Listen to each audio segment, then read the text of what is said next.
Cervical cancer అనేది ఒక virus వల్ల వస్తుంది. ఆ వైరస్‌ని మనం కంప్లీట్‌గా ప్రివెంట్ చేయొచ్చు.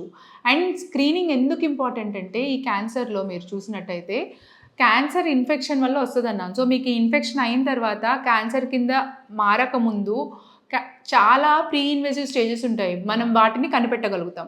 ఈ ప్రీ ఇన్వేసివ్ స్టేజెస్‌లో వాటిని గాని కనిపెట్టినట్టయితే సింపుల్ ట్రీట్మెంట్స్‌తో అయిపోతుంది. సో, మీకు సర్వైకల్ క్యాన్సర్ అంటే గర్భాశయ ముఖద్వార క్యాన్సర్‌కి స్క్రీనింగ్ ఎలా చేస్తారు అంటే సింపుల్ పాప్ స్మియర్ అంటాం.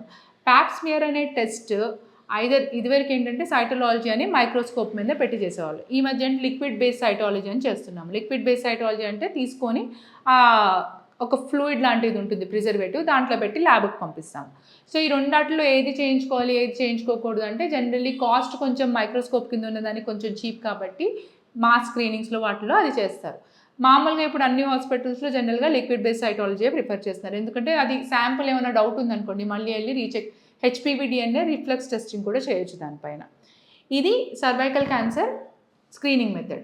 ఈ పాప్ స్మియర్ని ఎట్లా చేస్తారు, ప్రొసీజర్ ఏంటి అంటే మామూలుగా మీరు వెళ్ళిన తర్వాత regular pelvic examination gynaec examination ఎట్లా జరుగుతుందో అట్లాగా దీంట్లో ఏం చేస్తాము, ఎలా అయితే చర్మం ఊడి చిన్న చిన్న కణాల్లో రాలుతాయో అలాగే మీ గర్భాశయ ముఖద్వారం నుంచి కూడా చిన్న చిన్న కణాలు ఊడిపోయి రాలుతూ ఉంటాయి. ఈ కణాలని మనం ఒక చిన్న బ్రష్తో తీసుకుంటాం అంతే. దాంట్లో ముక్క తీయడం కానీ మీకు నొప్పి వచ్చేలాగా ప్రొసీజర్ కానీ ఏముండదు. ఏమన్నా ఉంది అంటే ఒక 2 నిమిషాలు కొంచెం మైల్డ్ డిస్కంఫర్ట్ అంతే, పెయిన్ఫుల్ ప్రొసీజర్ అయితే కాదు. దీంట్లో చిన్న పరీక్ష చేసి ఆ రాలే కణాలని తీసుకు టెస్ట్కి పంపిస్తాం.